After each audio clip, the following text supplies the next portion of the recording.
হযরত উমর রাদিয়াল্লাহু তাআলা আনহু উনি রাতের আধারে যখন জনগণ ঘুমায় যাইতেন, উনি টহল দিতেন, গলিতে গলিতে পাড়ায় মহল্লায় ঘুরে ঘুরে টহল দিতেন। রাত্রে উনি সিকিউরিটির কাজ করতেন। আমার এলাকার লোকগুলা কি সুখে আছে না দুঃখে আছে, এগুলা উনি নিজে প্রধানমন্ত্রী হয়ে টহল দিতেন। বলেন সুবহানাল্লাহ।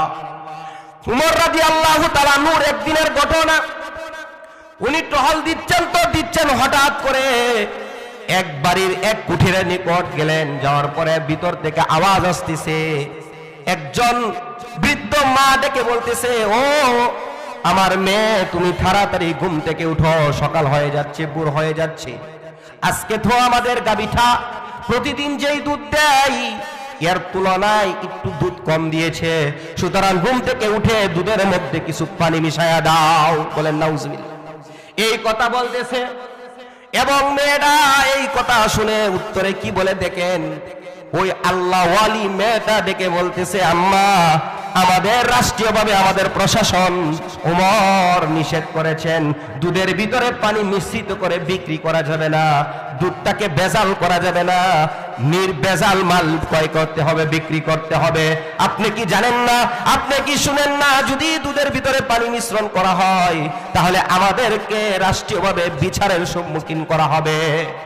এখন মেয়ের মা বলতেছে, এত রাত্র, এত গভীর রাত্রে উমর কোথায়, উমরের রাষ্ট্রীয় কোথায়, উমর প্রশাসন নিয়ে উনি রাজ দরবারে আছেন, এখানে উমর টের পাবে না, তুমি আর আমি ছাড়া কেউ নাই। যখন এই কথা বলে মা, তখন ওই মেয়েটা ডেকে বলে, ও আমার আম্মা জান, আপনি বলতেছেন উমর জানবেন না, তাহলে আমরা যদি ধোঁকা দিয়ে দেই, উমরকে ধোঁকা দেই, মানুষকে ধোঁকা দেই, তবে আপনি আমাকে যেই মালিক সৃষ্টি করেছেন ওই মালিক তো দেখতেছেন। বলেন সুবহানাল্লাহ। এইটাকে বলা হয় তাকওয়া, আল্লাহর ভয়। বলেন আল্লাহু আকবার। মুহতারাম হাজিরিন, ওই মেয়েটার ভিতরে আল্লাহর ভয় ছিল, এই কারণে বলতেছে উমরকে ধোঁকা দিতে পারি, বাজারের কাস্টমারকে ধোঁকা দিতে পারি, কিন্তু আমাদের একজন সৃষ্টি করনেওয়ালা পালনেওয়ালা রব রয়েছেন, ওই রবকে, আল্লাহকে কখনো বুবলেও ধোঁকা দেওয়া যাবে না। উমর রাদিয়াল্লাহু আনহু চিন্তা করেছেন, যেই মেয়েটার অন্তরে আল্লাহর ভয় রয়েছে, এই মেয়েটার আর কোনো কিছু আমি দেখতে চাই না। উনি বাড়িতে চলে গেলেন, রাজ দরবারে চলে গেলেন।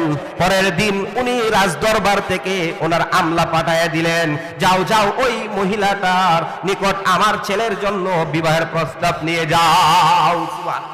পরবর্তীতে ওই দুধওয়ালি মেয়ের সাথে একজন প্রধানমন্ত্রীর সন্তানের বিবাহ হয়ে যায়। পরবর্তীতে এদের দাম্পত্য জীবন এত শান্তিময় ছিল, উলামায়ে একরাম বর্ণনা করেন, এদের গর্ভ থেকে এমন একজন আল্লাহর ওলি, এমন একজন হক্কানি রব্বানি আলেম জন্ম হয়েছিলেন, যিনি ছিলেন হযরত ওমর ইবনে আব্দুল আজিজ রাহমাতুল্লাহ আলাইহি।